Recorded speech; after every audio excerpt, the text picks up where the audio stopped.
get better came from my own questions. And I've learned so much from all of your questions. In fact, it's one of the reasons why writing the book is taking quite as long as it is. In addition to being as busy as I am, um, every time new questions come up, it makes me think, okay, I got to reshape this. And the joke that I have going is the longer it takes me to write the book, the better the book gets. So I am getting close. I'm finishing up on the 9th out of 10 chapters in terms of the second edit. So we're getting there. And I'm looking forward to answering all of your questions. So when it comes to how this Q&A works, many of you know, you've been here before. You can just ask questions, fire away. You can put it in the chat. That can be on YouTube. It can be on Instagram. It can be on Facebook. And my phone is alerting me to something.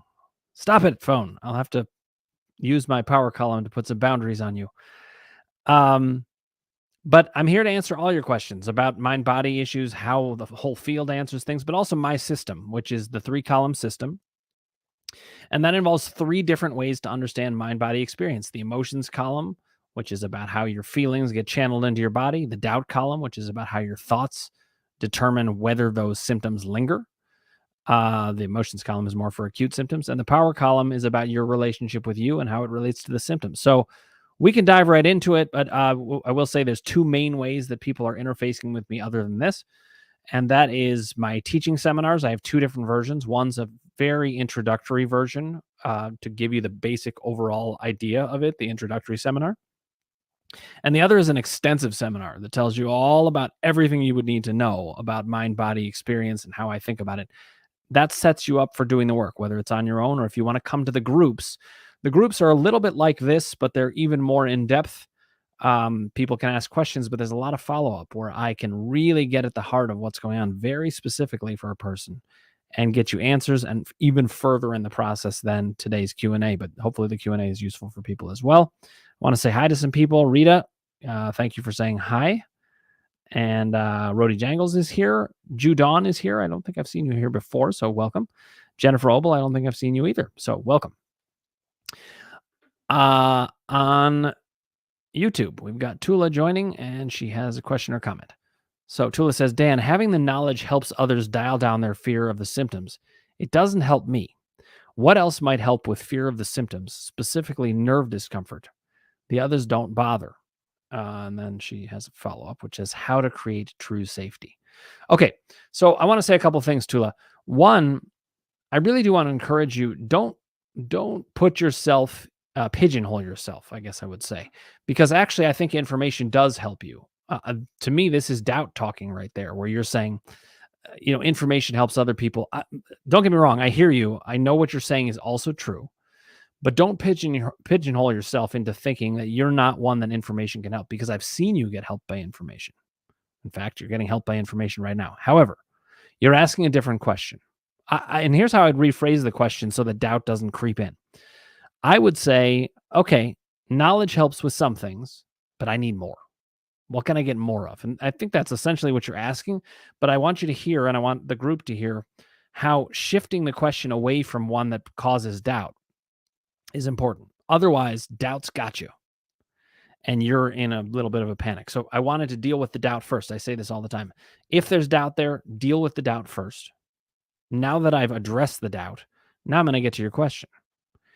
Now, questions are a form of doubt, but they're the gold standard of doubt, where you get answers from them and you can get further in your process. So the question here is, if knowledge isn't helping with the fear, and you're saying specifically nerve discomfort, how can you create true safety? Well, actually, in some ways, you've got to deal with another doubt. And this is the doubt. I'm going to articulate this, Tula, but you let me know if this fits with your understanding. As always, I say, doesn't matter what I think, it matters what you think. Because those are the thoughts you're carrying with you. But I sense that one of the reasons that you fear these symptoms is that you either well, I guess I'll take a stab at it. I think you feel like you can't control them.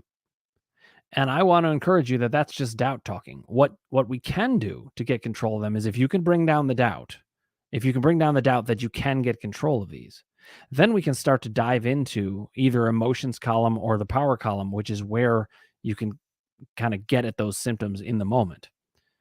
The doubt column is where the symptoms persist. So we've got to smooth doubt out first. And then I would say to you, Tula, you know what? I think you can get more control of these symptoms than you think.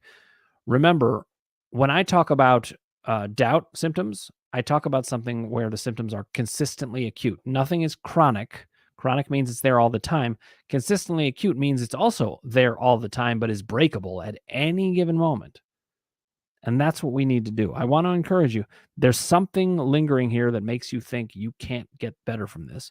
If you felt, as I do, about my symptoms, that your body is a flowing emotion, meaning this nerve discomfort's actually expressing your emotional state, then you'd have some optimism that you can get control of this. That would bring the fear down. So it's not just information that brings down fear, though I do think that does help you, but it's also having true optimism about it. And of course, I have to help you get that if you don't feel you have it. But Tula, let's start there and see if that is a help to you. Okay. All right. Dorisa says, "Hi, Dan and everyone. Dorisa, it is great to see you here. We've been connected a long time now, Dorisa. It's great to have you along for the ride and asking questions and continuing to make gains. Good to see you here." All right. Jackie Groden, good to see you. Thanks for saying hi. If you have questions or comments, anything you want to share or anything you want to hear about, let me know. Thanks for joining us. Okay, we have a couple people who have joined on Instagram that I want to say hi to. Justine is here from Australia. Judon says, and hi, Dan from the UK. I see you have a question, Judon, and I will get to you in 1 second.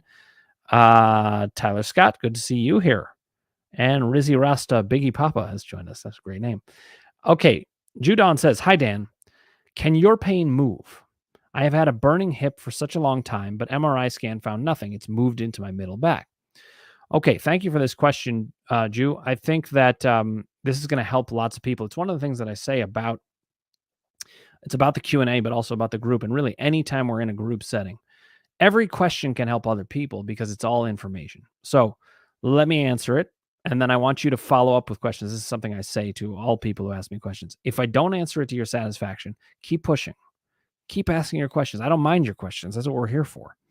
So the short answer is yes, your pain can move. It happens all the time to people. In fact, in my experience, when people are recovering, pain starts to move when your doubt is down a little bit.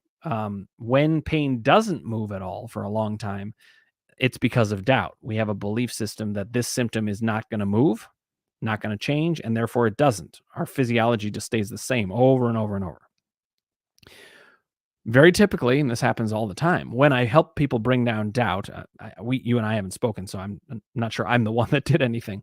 But if you brought down your doubt, or let's say you're starting to read a mind-body text, you read Sarno, or you read Schubiner, or Alan Gordon, or somebody who really helps get you some optimism this can change, it's actually incredibly typical to have the pain move. Usually when it comes to a chronic symptom, and then I say chronic in quotes because I use the term consistently acute, always there, but always changeable. When you see a symptom start to move where there had been no movement, that's a sign of progress. When you're having emotional symptoms that go up and down and they're just shooting all over the place, that's not symptoms on the move, meaning you're making progress. That means you just have a very active emotions column at the moment. What I'm hearing in you, Ju, though, is that you have a symptom that wasn't moving and now is. That is a sign of progress. We got to keep it on the move. We got to keep bringing down doubt and helping you see why it works that way. And then we can start to track it. And this is similar to what I was saying to Tula. We can start to track it emotionally. Once doubt is down enough and you feel like you're making some progress in the mind-body world, it is time to figure out the correlation between your emotions and your symptoms. So it may be time for that, Ju. Let me know if that makes sense to you. Okay. Patty Martin, good to see you here. Patty and I go way back as well. And Patty's done some great work for herself, similar to Dorisa. So we're making progress in this community. And I was just talking to my own therapist actually about this, about how I love this community. I love that we're building it in a way that not just reflects how I want it to be, but I think reflects how a lot of the people in this community want it to be. A lot of you are coming here because you haven't had a lot of safety in your life. It's good to have a community where we value safety. We're at least trying for that. So good to have you here, Patty. All right, let's see. on Instagram, we have a question, maybe a follow-up from Jew. Knickerbutt has joined us here. Good to see you here. And Jew says, I've had a lot of stress and fear in my life and also grief. I lost my mom and nephew last year. I'm so sorry. The hip pain stays, but I can walk fine. It's this back pain that started about 6 months ago. And thank you for answering my question. Okay. So, this is interesting. I always learn more about the profile of the person I'm talking to. What you're saying is the symptom moved, but then it stayed. So that's actually still a doubt column process. It shifted over to something else, and that can happen for various reasons. That could happen because of an environmental trigger, where let's say you were shoveling snow or you bent over to pick something up and boom, then a symptom came in. It could be that the supposedly chronic symptom has shifted over to a new target. But the fact that it's not moving to me tells us that we need to get you the right information to help you see that actually this isn't a symptom of your physicality, your structural body, where you're stuck with it. I need to get you convinced with the right information that you can actually make this symptom shift now. Now, will that happen right now? Probably not. That would be a bit of a tall order, but can it happen now? Yes, it actually could. What we need to do is assess why you think that it's staying the same. And once we get your thought process articulated, then we can start to work with it. So let's do a follow up. Okay. Tell me why you think it hasn't shifted in all this time. And tell me kind of if you've been doing mind body work, tell me a little bit about that. This is the kind of thing, by the way, in groups that I can do very in flow. Or I can say, okay, I ask you this question. There's usually like many questions built into one interaction. And one of the reasons we can get further. Okay. Judon says fear. All right. So if fear is the reason, I want you to get that even more articulated. Makes perfect sense. I understand why you'd have fear. I certainly had a lot of fear myself when I had back pain. Here's the question. What are you afraid of specifically? Again, I totally get it. But are you afraid, for instance, that there's something physically wrong with you? Are you afraid that it's mind body, but you still don't know how to get better? Well, what's the specific fear? Let's see if we can get to that. Okay. Keep going. This is exactly the way it's supposed to go. You voice something. I come back with more information and guide you towards where you need to go. All right. Let's keep at it. Karen Isaacs, good to see you here. Karen says, sorry, TMI, but it's been long enough. I've been here. It's bathroom related. Okay. Yes. So listen, I do want to encourage you. There really isn't a whole lot of TMI situations here because you are dealing with the mind that you have. I don't want you to lock off anything. Bring in whatever you need to. This is what you're saddled with, right? So Karen, good for you. Power column move to say, I can do this. Okay. First had diarrhea in 2008 when the economy tanked. Lehman Brothers was a client of mine in my biz. Wow, that's tough. I knew then it was nerves. Can it be a learned response? Yes, absolutely, Karen. Great question. And let's see what the group thinks about this with follow-up. You can follow up or they can. Once a symptom gets started, it's an active site. It doesn't mean you're always going to have symptoms there, but it just means there's a part of your mind that is more likely to gravitate towards that. It's like you've already seen it. You know that it's possible. So boom, you head in that direction. I'll give you an example. I talk a lot about how I play basketball, and I'm getting back to the court after my foot injury. It's coming along nicely, including the mind body work I do with it. But there was a player on the court who got vertigo. And I started talking to him about it, and he listened to me. But he noted that he had gotten vertigo the week before, and he had never had it before. But now here he is getting it. That's an example of what I'm talking about, Karen. Not only can it be a learned response, but it can be something where your expectations, I suppose this is what you mean by learned response, your expectations are there. And we always have to challenge what our expectations are. In the doubt column, we have to get used to challenging things we're not used to challenging. Challenging the idea that, it's our personalities this way. Or like I was saying to Tula before, challenging this idea that we are bringing with doubt to ourselves. In this case, what she was saying is knowledge doesn't help me. It does help you, but you need more help. So We got to get used to challenging these things. Um, I was working with somebody a long time ago who had IBS, and she felt that she had to be near a bathroom all the time. We had to challenge the idea that she had to be near a bathroom all the time. We had to challenge the idea that actually you can start to control this. We had to start using the emotions column to do it, but I had to bring down doubt. So this can be a learned response. With the guy on the basketball court who got vertigo, it did seem to help him when I started talking to him about the connection between anger and vertigo and the fact that he could focus on that because he had gotten angry and then suddenly got vertigo. Then an interesting thing happened. Another player on the court got vertigo that night, right then. That was the power of suggestion. That was a learned response from other people. So even how it gets talked about can kind of get passed around. Ideas are contagious. Then Karen says, it's still happening every morning. Several weeks ago, you told me something about my shoulder, and since then, my shoulder is mostly fine. Well, Karen, I think this is an example of doubt hiding out where it can. Doubt hides in the symptoms it can hide in. And intestinal symptoms are very, very easy for doubt to hide in. I'll tell you why. It's because the symptoms come and go so fast that we almost can't believe we can start to get control over them. It's almost like they're like just discharging a feeling, which is really what's happening. But it comes and goes so fast that you don't get to work on the doubt. And what I want you to start thinking about are some new thoughts. Here's an example. I'm not saying this is the right one, but I like to throw out ideas and then we can work with that. You could say, to yourself, I don't actually know that I can't make this go away.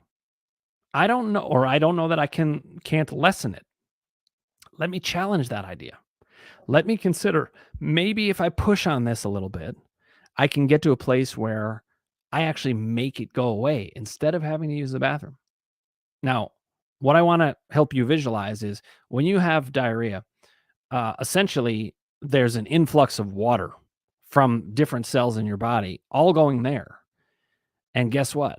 If you could make the water go back into the other cells, I know this sounds like magic to be able to do that, but if you could do that, then you wouldn't have a watery bowel movement. It would actually go away. So, what I'm saying is I want you to start thinking about the fact that you can actually reverse what's happening there. You're not stuck with it. I've done it myself, actually. So, speaking of TMI, sorry, but we're human beings. We all have this happen some. The key is to know that you can reverse it. Now, Karen says, love this term, doubt hiding where they can. I think it's really important. Doubt does hide exactly where it can. Okay, Karen, I will get back to you if you give me some feedback on what it is you're thinking of what I said. Okay? Thanks so much. All right, back to Tyler Scott on Instagram. How do you go about pinpointing symptoms that only show up when certain movements are performed? How do you pinpoint the doubt? Okay. So many great questions. Every time you guys ask questions, there's so much to say about it. So here's the thing, Tyler. What you're describing is what I call a trigger. A trigger is a doubt that comes from an environmental stimulus of some kind. So if the movement suggests to you it's a dangerous one, then you could have a symptom come in right then, or a repeated one that actually follows the movements. Because you have to remember, doubt wants to be convincing. It wants to tell you, no, this isn't. I'm not doubt. What are you talking about? I only hurt when you move.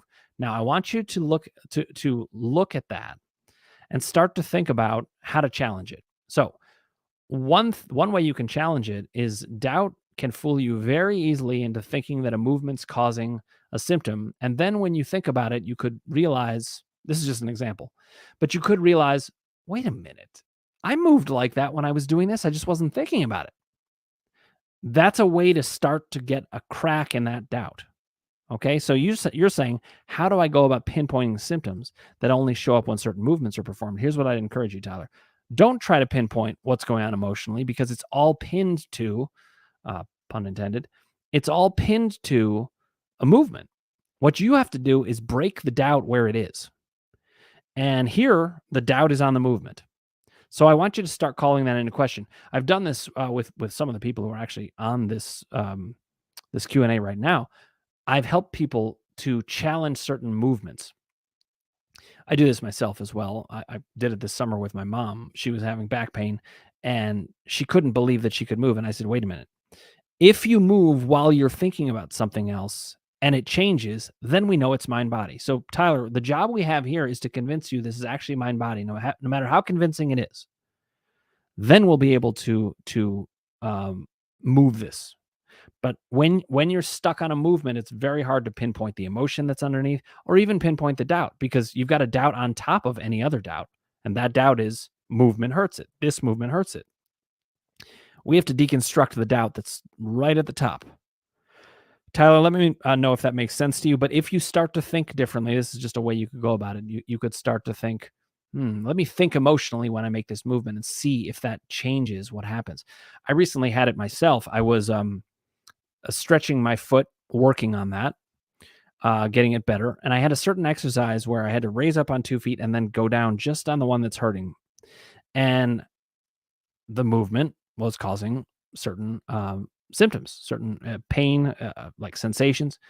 And I decided I'm going to think differently when I do this. I essentially was thinking, I'm worried this is going to hurt. I'm worried this is going to hurt. I'm worried this is going to hurt. And I changed it to, if I change my thinking, it might not hurt that much. And guess what? It didn't. And that showed something to me. That showed that at least part of this is mind body, and I can move past that. Okay, Tyler, let me know if that makes sense to you and if you need more.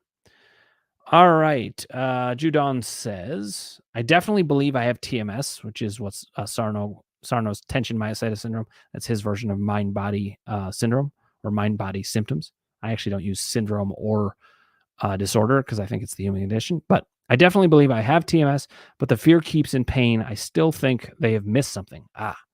Bingo. So listen. Oh, there's more actually. She says, I do have a slight bulge disc lower back touching a nerve. Since finding that out, I've gained the fear. All right. Very important. So there was a study by Richard Deo in the early 2000s that when, and it's been replicated, I believe, but when people found out their MRI results and they were negative in some way for structural reasons, their symptoms went up, their pain went up just from finding out. That's what you're dealing with right now, Jew.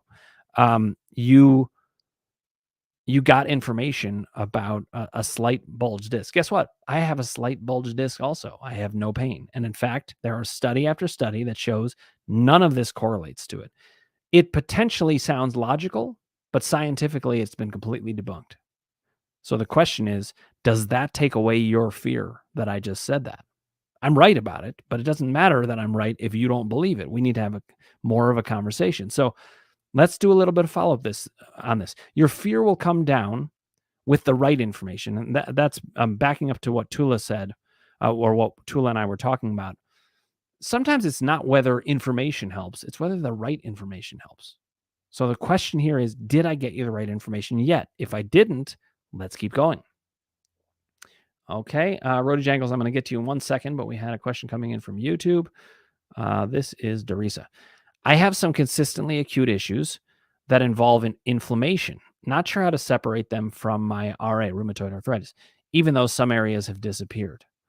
Okay, so Dorisa is basically asking this question. How do I separate out the inflammation from the rheumatoid arthritis? Here's what I want to encourage you as a starting point. And you guys will find as a group, this is often what I do. I start you out on something because I need to give you information, and then you need to metabolize that information and tell me what's not working or what is working or what questions come up. And we just keep the conversation going until you get where you need to go. So what I'd say is this, Dorisa, this is just where I'm starting out. I want to know how you're thinking about the rheumatoid arthritis. I want to know how you're thinking about which symptoms do you believe are maybe not changeable or harder to change? Because I want to push towards the belief that you don't have to actually separate out these things at all, because actually the whole mind-body process is consistently acute and you can change it all.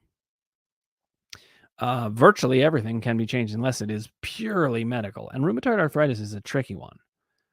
There's definitely some medical things going on, But at the same time, it's affected by mind-body issues so much. I work with, Andrea Leonard Siegel. I don't work directly with her, but I'm in touch with her, and we consult sometimes. She is, a rheumatologist who studied under Dr. Sarno, and she tells me a lot of stuff about how a lot of these symptoms can at least be affected by mind-body work, if not really entirely dominated by them. So, I wanna know how you're thinking about it. Okay. You said some areas have disappeared. So we need to kind of do an assessment. What has disappeared and what hasn't? And what are you believing about it? And how do we think about that? Okay.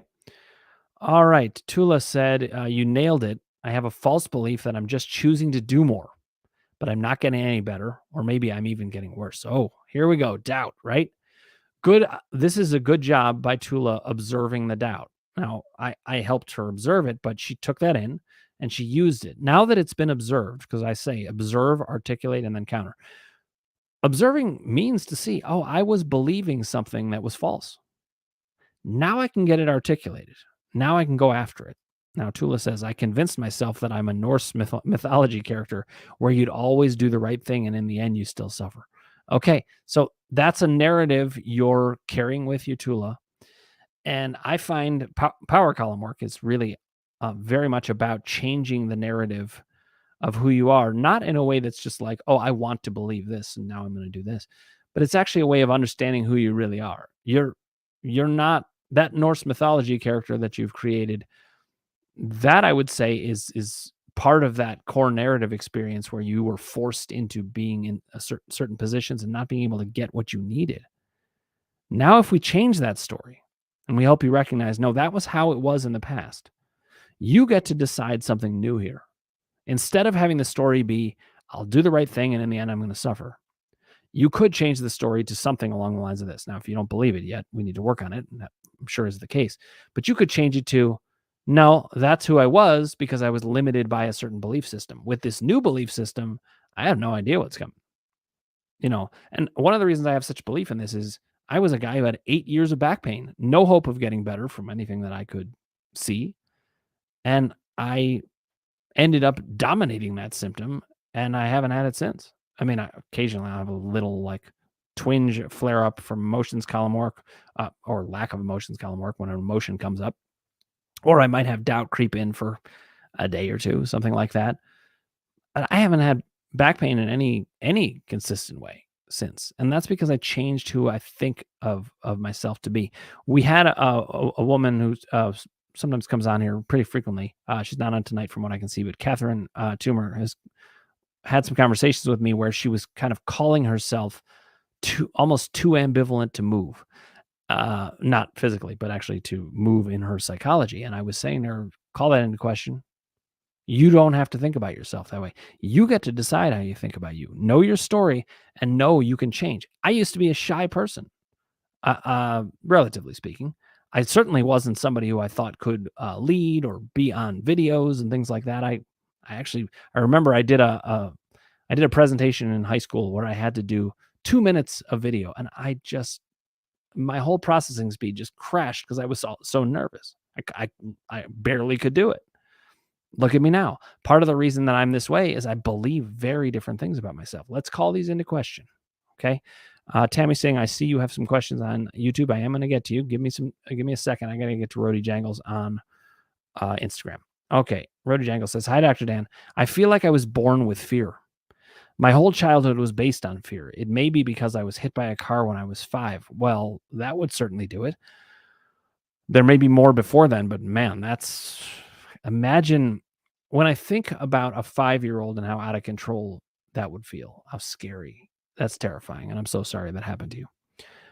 Then she says, and after that, my mom was petrified every time I wasn't in sight. So my question is, how can I switch my quote unquote default setting of fear to calm? I totally am 100% sure my problem is not structural. Okay. So we've gotten past is it structural? That's what I call level 1 doubt. What you're dealing with, let me actually back up for a second. Level 1 doubt is when you're not sure if it's mind body or it's structural. Level 2 doubt is when you're sure it's mind body, but you think maybe this one symptom is harder, like with Karen Isaacs and the diarrhea. She was feeling that one symptom maybe is different. That can happen as well. Level 3 doubt, though, is what Rody Jangles is dealing with here. And that is, can I really change who I am? Or is there something in me that's always going to lock me in here? If you're thinking about yourself as born afraid, which I totally get, um, it does kind of lock you into something. So I want to help you see that you have had reasons to be afraid. And if you can understand those reasons well, you'll also understand that you are not just a person who's always afraid. That's not necessarily the case. You are a person who has had reason to be afraid. You have a history of being afraid. So did I. In fact, I still can be afraid of lots of things. But I would say overall, I have switched out of the default setting of fear and I'm more in calm. Why is that? Rody Jangles, I would say it is primarily because I've gotten doubt down and I moved into the power column. I started understanding, why have I been afraid, this afraid. I'm going to give you an example. I don't know if this applies or not. I don't know you well enough to know, but I can give you ideas that you can think over and come back and share with me if it's right or wrong. But, you know, you got a scare from something that happened in society, and then you could see your mom responding like, "Oh, the world is a scary place. It's worrisome." You were getting the message that the world is scary. I got the same thing. My father died when I was 6 weeks old, and my mom, by virtue of having such a hard time getting over it, which I don't blame her for, but I just understand, it made me feel that the world is a very dangerous place. And by the way, it is a kind of dangerous place in a lot of ways. We got to, you know, keep our heads up, make sure that we're paying attention. But I think if you understand why you've been so afraid, then you won't feel so porous to the environment that you can always be made to be afraid so quickly.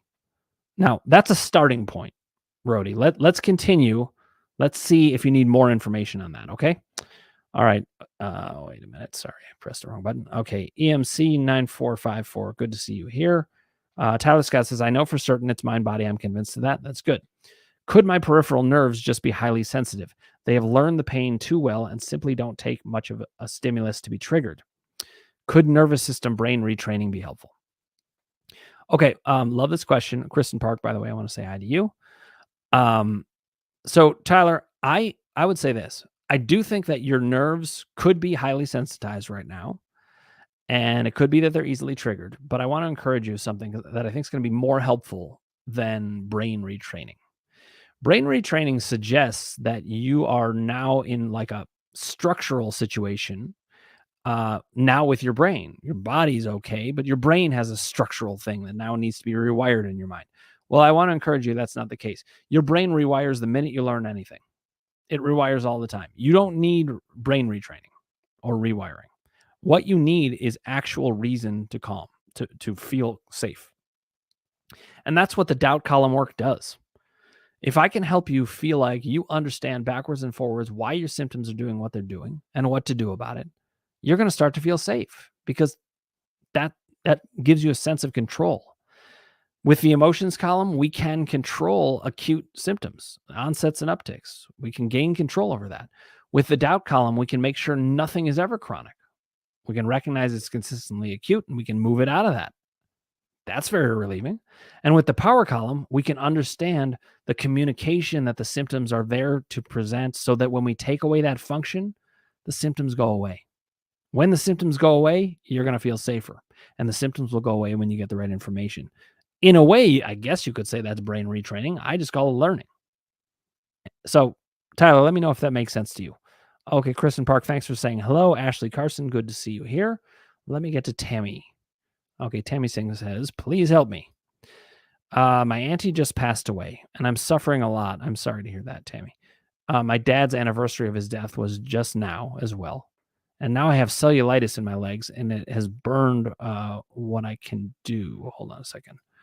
I have face, red, droopy eyes, depression that's chronic, and I have a sciatic pain in my back, and it makes my knees hurt so bad to walk. I'm new here. Glad to know you're here. Welcome, Tammy. Hold on. You have a couple of other comments as well. I want to make sure to get to those. Let's see. Miss scared me that I think there was probably a typo or an autocorrect, but essentially, you're scared that you're so weak in my knees because I feel like I'm going to fall and I don't know how to get strong. And then I think I'm a survivor of domestic violence from a psychopathic personality disorder narcissist. Well, I'm sorry, Tammy. You've clearly been through a lot. And when I work with people in the power column, Tammy, you're new here, so these columns might not make that much sense to you yet. The columns are set up in a way where when I would do consultations with people, I would have people divided into 3 columns, a piece of paper, and talk about what is your emotional experience and how's that leading to onsets and upticks. And the doubt column, how are your thoughts making you feel that you can't get better and why? And or maybe that you don't think it's a mind body issue. And then thirdly, the power column, which is about your relationship with yourself, understanding what you've been through. Well, you've been through a lot. You lost your father, I don't know how many years ago, but you just came upon the anniversary. You just lost your aunt at a similar time. You've been through domestic violence with a psychopathic narcissist. You've had a lot of lack of safety, Tammy. But what I can do for you, and for those of you who want to talk with me, email with me, get a sense of how I can help, you can email me, dan@crushingdoubt.org. You can go to the website, which is www.crushingdoubt.org. And you can come to the groups. These are the links are all on there, or you can ask me about it. And what I can do in the power column is I can help you understand what you've been through and what it meant to you. And I know that probably sounds like, oh, well, isn't that just therapy?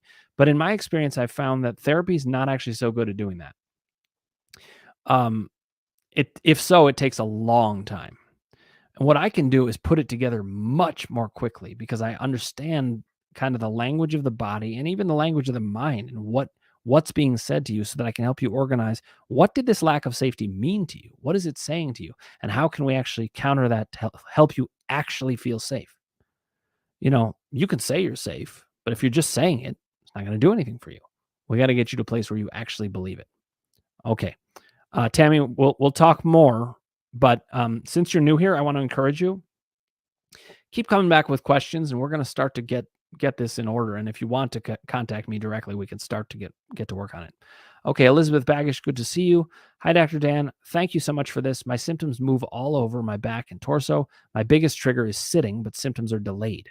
How do I work with delayed symptoms? Okay, well, first of all, delayed symptoms, in my experience, one way you could think about them is that's good news.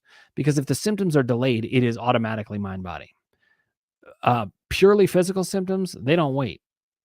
There's no reason for them to wait. It's going to hurt right away. Now, that doesn't mean if you move, it causes pain. You don't have a mind-body symptom, because we were talking about that with Tyler from Instagram. That can still be a mind-body trigger. But when there's a delayed response, it's a guarantee that this is a mind-body experience. So it can really help a lot to recognize that and just start to get you convinced, okay, so this is mind-body.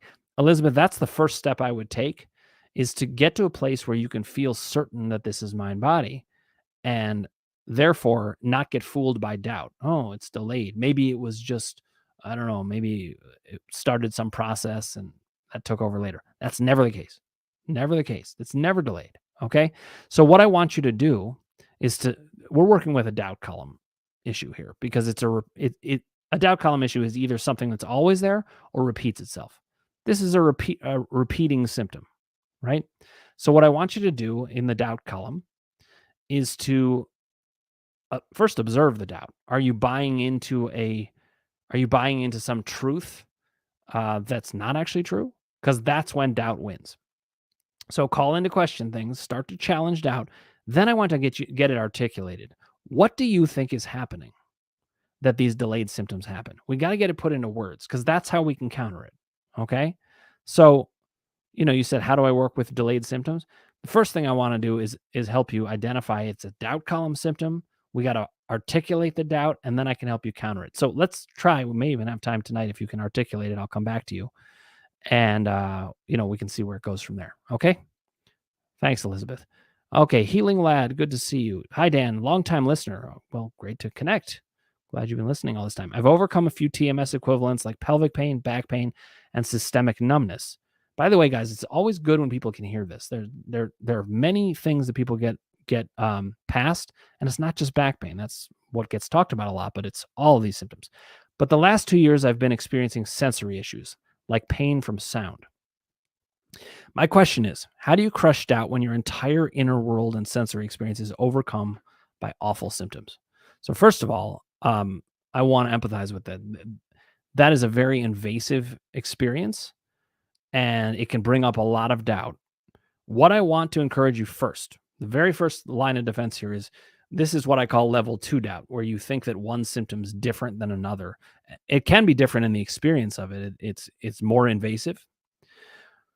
But what I want to tell you is that means you're actually getting closer to discovering what this is all about because the symptom ramps up to protect from you finding out. So you're actually getting close to something. I know it's horrible, but you are getting close. What I want you to do is to start challenging that this symptom is any different than any other. It can be different in your experience, but it's not any different in your ability to get rid of it. So the first step, don't rush to crushing doubt like all the way at the end of the chain. Let's start where we need to, which is can you start to call into question that this symptom can't be conquered? Because in my experience, all mind body symptoms can be conquered and they can be conquered today. Now that doesn't mean it will happen today, but it can. And I need to get you on that path. Okay. Let me know if that helps. And glad you're tuning in all this time. Let's get you answers. Okay. Keep it up. Dorisa says, my issue is that it has gone on for a long time and it doesn't shift. Sometimes the discomfort is less, but every day it is there. Okay, I get it. So that's going to lead to more doubt, but don't let doubt win. It's trying to it's like trying to sign a peace treaty and say, okay, well, you got me, but you got me to a certain degree, but I can rest here. Don't let it rest anywhere. Don't let doubt rest anywhere. Listen, it's not shifting because of doubt. And you say sometimes the discomfort is less, but every day it's there. You don't yet believe that it can totally go away, Teresa. I don't mean that as criticism. I mean it as a support. And I want to kind of be at your side, pushing for the idea that you actually can get this all the way better. Okay. Scotty Styles, good to see you. I believe that's Scotty Styles, How to Heal Chronic Pain. Good to see you. Okay. Tyler Scott says, I know when I use my hands that nothing is structurally wrong. Oh, and Rody Jangle says, thank you. I'll work on that. Good, Rody. Just let me know what you need, okay? Tyler Scott says, I know when I use my hands that nothing is structurally wrong. I know my wrists are healed. The body heals in 3 to 6 months. Exactly. And sometimes even faster. But by that time, it helps to know the healing has taken place. When I feel sensations, I give my brain messages of safety over and over again. That's good, Tyler. I'm going to get you even more convinced of it. What I most need to get you convinced of, though, is not that you have mind-body issues. You know that. That's level 1 doubt. What I have to get you ready for is the idea of level 2 doubt, that every symptom can be taken care of, this one also, and level 3 doubt that you can do this. And how can you do it? You need the right information. Let's work on it. And, where we can be in touch, you know where to reach me. But for those of you out there who want to reach me, it's dan@crushingdoubt.org, or you can check out my website, www.crushingdoubt.org. You can get my seminars, you can get my groups, lots of stuff. I'll make a couple of announcements at the end here. Let me see if I can get through these questions. Your favorite pariah, great name. I'm finally making the connection between childhood abuse and the emotional issues it's caused for 30 plus years, and my lower back pain and recent anxiety issues, including a trip to the ER for it. Oh, I'm so sorry, but I'm glad you're starting to make that connection. X-rays and MRIs have shown some issues, but nothing to have nonstop fear of my back for over a decade. Okay, so you're onto it. You're well on the way. And what I want to say to you all is this is a process. Once you get the information you need, keep at it. You're just getting this information, right? You said, I'm finally making this connection. Give yourself a little bit of time. When I discovered Sarno, it took me a couple months to metabolize that information. And then it took me years after to keep getting stronger and stronger and more understanding of things. So keep it up. You're on your way. That fear is going to come down as you get the right information. And if you need information, my seminars are a great way to get it. So let's get in touch. It's dan@crushingdoubt.org. Okay. All right. Tammy Singh says, I'm really very upset because I can't help my family right now with my auntie's funeral arrangements because my legs are filled with fever. I totally get it, Tammy. Listen, there are going to be times where you're just, don't kick yourself while you're down. You're down right now. Okay. So let other people pick up the slack while you're really, really down. All right. Your body is expressing something. And I say to people, take the body at its word. It's expressing something. It's sometimes of comfort to me, and it even helps with the symptoms to recognize that whatever I'm feeling in my body is part of what I'm feeling in my emotional experience. So if it feels really bad, if you're feeling like your legs are filled with fever, that's how you're feeling emotionally. Start to think of it in emotional terms, and you won't be so scared of the physical. And you also can start to get relief. Let's move on the way towards that, okay? Karen Isaac says, my husband says I'm scared of life. I was, still can be. My mom, who adopted me when I was 3, was so scared and freaking out all the time. I was embarrassed that I was always freaked out. Okay, Karen, the first thing I want to say, this is a power column move here, but people who have been through trauma really, I think, should never be criticized by other people for being scared. I've been scared about a lot of things. Guess what? I went through a lot of really scary stuff that a lot of people didn't go through. So what I want you to do is don't let anyone judge you for that. I don't mean it negatively towards your husband, but what I mean within yourself, I want you to get a sense that nobody gets to judge whether you should be afraid or whether you should be a certain way. Be fiercely in your own corner. Give yourself permission to say, you know what? I mean, I know your story. It's a really harrowing story in many, many ways. It makes sense that you're scared, but you've done well with it. Don't judge yourself for being scared. Let's use it. In fact, you've used your fear. So I would say this is an example of your husband doesn't get it as well as you get it, which is not surprising, but I say that in support. Let me know if that helps. Okay, Roseanne 415, good to see you here. Let's see. Tyler Scott says my mid back pain has resolved, left knee pain resolved, left elbow pain resolved. I know this is not permanent. Just got to figure out the missing piece for the wrists.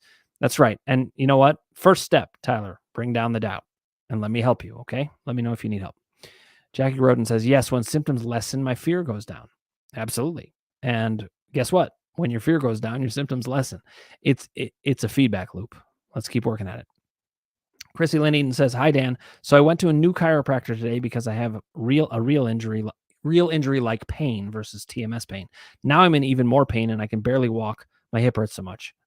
What do I do? Okay. Well, hold on. This injury like pain feels like normal pain, but it hurts even more. Yikes. Okay, Chrissy, to me, I have what I think is very good news for you. I got you sent an email about this, and I meant to get back to you and probably will tonight. But the main thing I'm thinking about this is doubt. Doubt is convincing you this is real injury pain, whereas the other stuff is mind body. It's having to move there because you're beating doubt. So now it's trying to get even more convincing. But guess what? This is mind body pain too. Mind body pain can be completely convincing. And by the way, it's the most severe and the most convincing of any pain I've ever had. So what you're telling me doesn't make me think you don't have mind body issues. It's making me think you do. Now, what I think doesn't matter so much, but hopefully it's helpful to hear that bolstering. This is not different. You have a very long history now of mind body symptoms. This is just doubt trying to fool you. This is not it. Okay, LJS says, is delayed onset muscle soreness after heavy exercise also mind body? Mostly it is, actually. Yes. I'm so surprised as I continue to explore this, just how far it extends. There is real muscle soreness that can happen, and some of it's from the anaerobic, where you kind of run out of the oxygen as you're doing the exercises, whatever it is, and the lactic acid supposedly builds up. But the question is, does that really cause soreness? That's the theory. I don't totally know what does or does not, but I know that I've been able to alter a lot of that. I used to get sore the next day after playing basketball, and I challenged that, and I don't anymore. And now I do sometimes right after the game where I didn't before. And if I challenge that, it helps too. So I think you can push this a long way. Let's talk about it. And if you have more questions, come back next week to the Q&A or email me, dan@crushingdoubt.org. Okay, Jane Smith, good to see you. Hi, Dr. Dan. Thanks again for being here as always. I got delayed today, but we'll watch the replay. Thanks for being here, Jane. And by the way, you thanked me at the end of last week, and I didn't get to thank you for thanking me, but I did register it, so thank you. Elizabeth Baggish says, I think I believe it is TMS at this point. I think I have I have doubt it is level 3. Okay. Well, level 3 doubt, Elizabeth, is actually a great time to come to the groups. I hate to come across as if I'm putting a plug in for it. I'm really not. I mean, I can put in a plug for it in that they're very good and useful. But mostly I just want to get you guys what you need, and it's a way to get it for you. Level 3 doubt, um, about this symptom delay in the back and torso. You can get past this. There's many ways to do it. Let's just keep talking. Let's get you the information you need and you'll be on your way. Okay. Tammy Singh says, "Hi, doctor. I'm just going to go, but I know the doctor ER is not going to help me with this. So I hate to just go through the motions because I'm in so much pain in my mind and my body and my legs." Then Tammy says, "I'm very scared to get lipoma out of my armpit.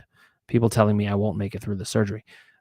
Okay, let's back up for a sec, Tammy, because you have a lot of fear that's getting you really ramped up. What I want to remind you is very unlikely you need surgery for anything.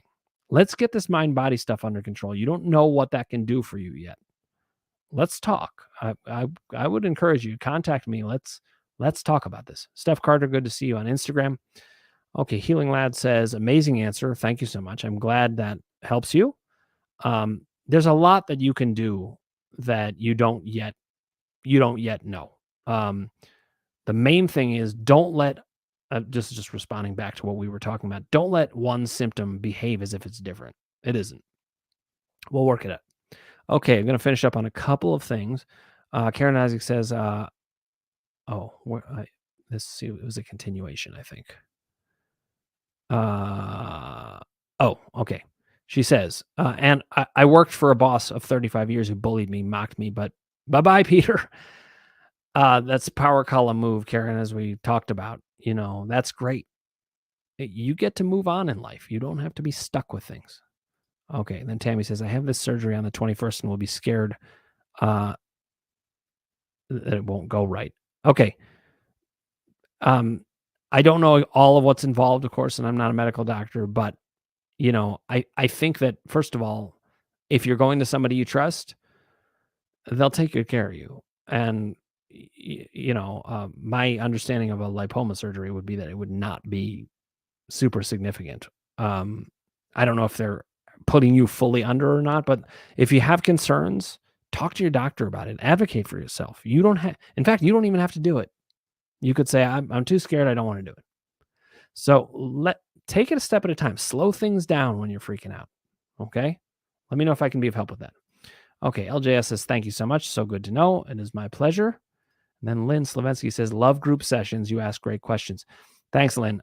One thing I do love, especially about the group sessions, and you can see it in the Q&A. I'll ask questions and then I ask people to come back. But in the group, it's flying back and forth. And we can get really far to a point where we can get you even more information and more help. So that's what I'm here for. Guys, it is a pleasure being here with you. I look forward to doing it again next week. And just wanted to say again, if you want to reach out to me, it's dan@crushingdoubt.org. If you want to check out my website, it's www.crushingdoubt.org. There's a lot of information on there. There's a lot of resources. I can get them to you as well. Mostly we need to get the right information. That's through the seminars. And then you also need support and sometimes reassurance. And that is what I'm here for. Whether in the Q&A or if you want to come to the groups, I'm here. And it is a pleasure being here with you. I love to see the progress that people are making. Let's keep it up. Okay, Rita says, "Thanks, Dan. Good to see you here, Rita, and thank you for your gratitude. These things do keep me going." Jackie Groden says, "Thank you." And your favorite Pariah says, "Thank you, Dan. You are most welcome, everybody." It's a pleasure. This is a great, great community that we're building, and it's the kind of support I wished I had when I was going through these things. So I will keep bringing it to you. Thank you so much, everybody. I will see you same time next week. That's Thursday, 6 p.m. Eastern, 3 p.m. Pacific. It's a pleasure being here with you. Looking forward to it. Talking further.